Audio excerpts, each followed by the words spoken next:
Yes, we got a date. We now know when President Biden's first formal news conference will be. Next Thursday, by the way. That's the date. Joe Concha's with us. Joe, what kind of press conference will it be? Will he have a teleprompter? Will he know the questions in advance? Will he call on friendly reporters only? I mean, what do you think it's going to look like?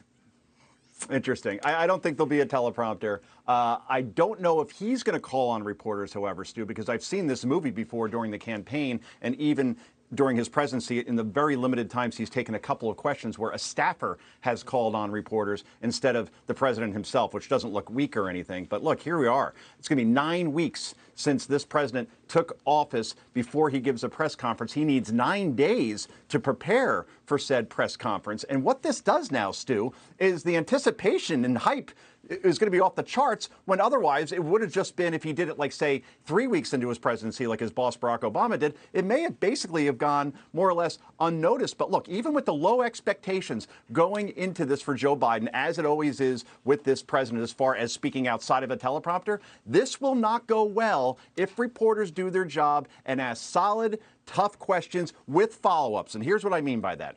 Ask the question, for instance, Mr. President, you say there's no crisis at the border, correct? And he will say, yes, there is no crisis. We inherited a horrible system, which is BS, and we're working on fixing it. But wait a minute, sir, and this is where the follow-up has to come in, Stu. Minors are arriving at a quadruple rate than they were in October before you won an election and sent the message basically to everybody in Central America, come on in. And oh, by the way, some migrants are testing positive for COVID, and now you're not quarantining them. You're releasing them into the U.S. population. How is that not a super spreader event during a pandemic? I'd love to hear how he's going to answer those questions, Stu. Hopefully they get asked. I do believe there'll be a teleprompter there, which you can just turn on when you need the set response. That would not surprise me at all. And I wouldn't be surprised, as you say, a staffer saying, you asked this question, you asked that question. I can see that coming a mile off. They got to protect the man. That's what they're there for. But let me move on real fast. I've got a Washington Post headline, why we should cancel the phrase cancel culture. The author says the phrase has become divorced from reality.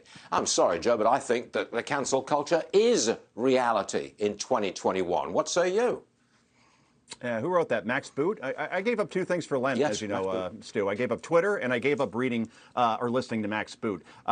All that said, though, 64% of Americans believe, this is according to a Harvard-Harris poll that was just released, that cancel culture is a threat to freedom here in the U.S. Nearly 2/3 of Americans. So this is a very real thing, and people are finally starting to notice, and we have to start pushing back instead of bowing to this Twitter mob that doesn't have any real power outside of 5 minutes and something trending. So hopefully that continues, where we finally start to push back and not just accept all of this as, oh, well, we have to cancel Dr. Seuss kind of thing.